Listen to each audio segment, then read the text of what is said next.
I want to start with a question. Not one of you need to answer out loud. Just sit with it for a moment. When was the last time you were truly alone with your own thoughts? No phone, no noise, no one to perform for, and you were okay with what you found there. Take your time. Because for most of us, the honest answer is, it's been a while. We live in a world engineered to keep us from ever being alone. The moment there's a gap of silence, we fill it with a scroll, a message, a show, a conversation. We've become so used to noise that solitude itself starts to feel like a threat.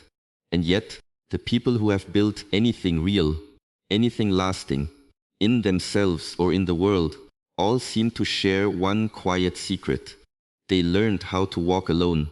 Let's clear something up first, because walk alone can sound cold, even lonely, even antisocial. That's not what this is about. Walking alone doesn't mean abandoning people. It doesn't mean isolation for its own sake. It means something much more specific. It means taking responsibility for your own becoming, instead of outsourcing it to the crowd. Shi Heng Yi teaches that most of us live our entire lives reacting to the outside world, to opinions, expectations, comparisons, and we mistake that reaction for identity. We think we know who we are, but really, we are a reflection. A mirror pointed at everyone else's expectations of us.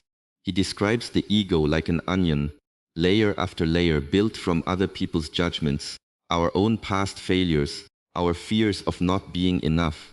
And here's the uncomfortable truth. Most people never peel back a single layer because doing so requires being alone with yourself long enough to actually look. That's the walk, not a walk away from the world. A walk inward. Why solitude feels dangerous. Let me tell you why so many of us avoid this walk. Being alone with your thoughts means being alone with your doubts. It means facing the version of yourself that isn't polished for an audience. It's uncomfortable, deeply uncomfortable, because in silence, there's nowhere to hide. No applause to distract you, no group consensus to lean on. Just you and your questions. Shi Heng Yi has a phrase that captures this beautifully. He says, most people are running away from something, rather than running towards something. We fill our lives with noise, ambition, distraction, relationships, achievements. And much of it, if we're honest, is simply a way of not sitting still long enough to hear our own voice. But here's what the monks understood thousands of years before modern psychology gave it fancy names: is discomfort is not the enemy of growth.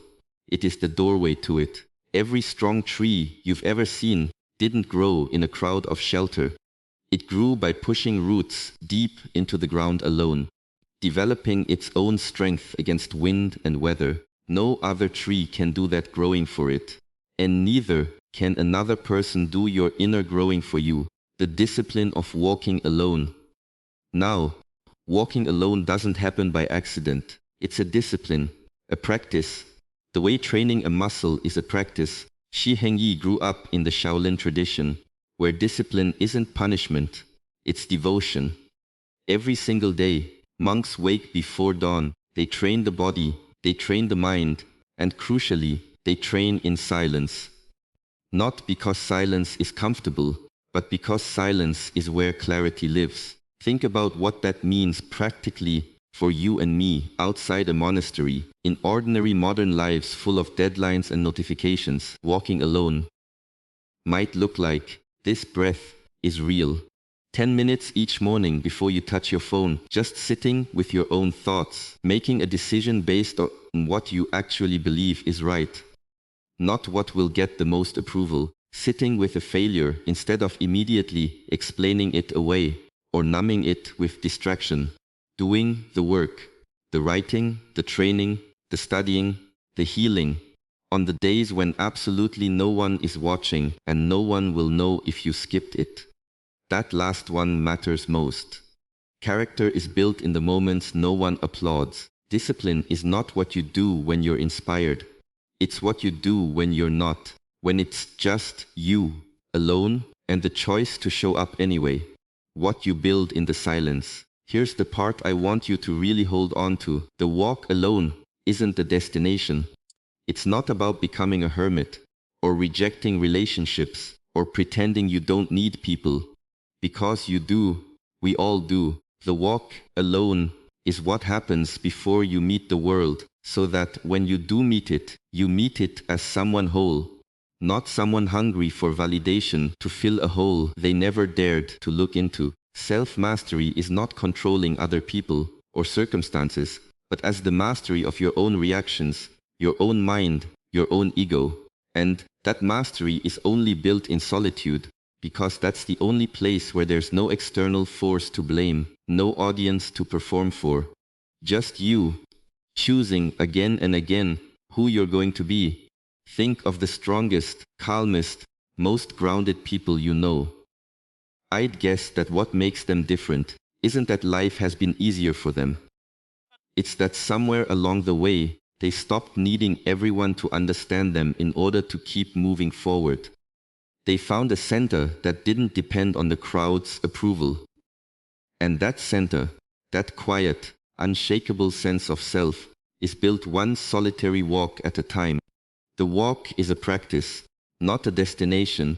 I want to be honest with you. This isn't a one-time thing. You don't walk alone once and suddenly arrive at some finished, enlightened version of yourself. Shi Heng Yi himself has said that this work, peeling back the ego, facing yourself honestly, is never finished. It's not a mountain you summit once. It's a path you walk again and again for the rest of your life. Some days that walk will be 5 minutes of quiet before the world wakes up. Some days it will be a hard conversation with yourself after a failure. Some days it will simply be resisting the urge to check your phone the second you feel a flicker of discomfort. None of it needs to be dramatic. It just needs to be consistent. So, here is what I want to leave you with. You do not need permission to walk alone. You do not need the world's applause to become someone stronger, clearer, more honest with yourself. In fact, you'll never get that permission from the outside, because the outside world is loud, and it profits from your distraction, your comparison, your noise.